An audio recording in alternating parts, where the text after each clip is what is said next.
তথাপি এটা গান মই প্ৰায় গুণগুণাওঁ এইটো গান এটা মই অকণমান গাই দিব পাৰোঁ এইটো খাৰদি ৰাণী তোমাৰ হেনো নাম তুমি মোৰ নিচে আপোন সদ্য স্নাতা ৰূপহী মোৰ পুৱতি নিশাৰ সপোন খাৰদি ৰাণী তোমাৰ হেনো নাম ভূপেন বৰ্মাৰ তাৰমানে কি প্ৰগ্ৰেছিভ আৰ্টিষ্ট খুব কম আছে পৃথিৱীত হিট ছিংগাৰ আছে বব ডাইলান আছিলে বব ডাইলান এতিয়াও গ্ৰেট চবে কয় is the best progressive artist আৰু সেই প্ৰগ্ৰেছিভ আৰ্টিষ্টৰ তালিকাখনত মানে ভূপেন বৰ্মাৰ নাম আছে ৱৰ্ল্ডত বিকজ তেখেতৰ লিখনি শব্দৰ গাঁথনি এইবিলাক সদায় মোক সদায় ইনস্পায়াৰ কৰিছে বহুত বস্তু লিখিবলৈ শিকিছোঁ তেওঁৰ পৰা শুনি শুনি আৰু সুৰৰ মানে তেওঁ ফোক বস্তু এটা আনি পেলাই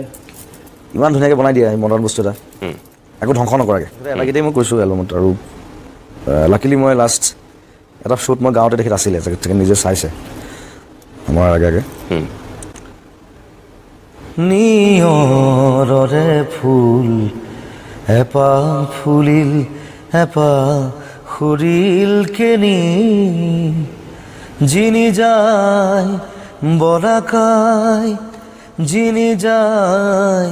বলাকাই মেঘ কাগজতে নেদেখা ৰেখা টানি নিয়ৰৰে ফুল এপাহ ফুলিল এপাহ সৰিল কেনি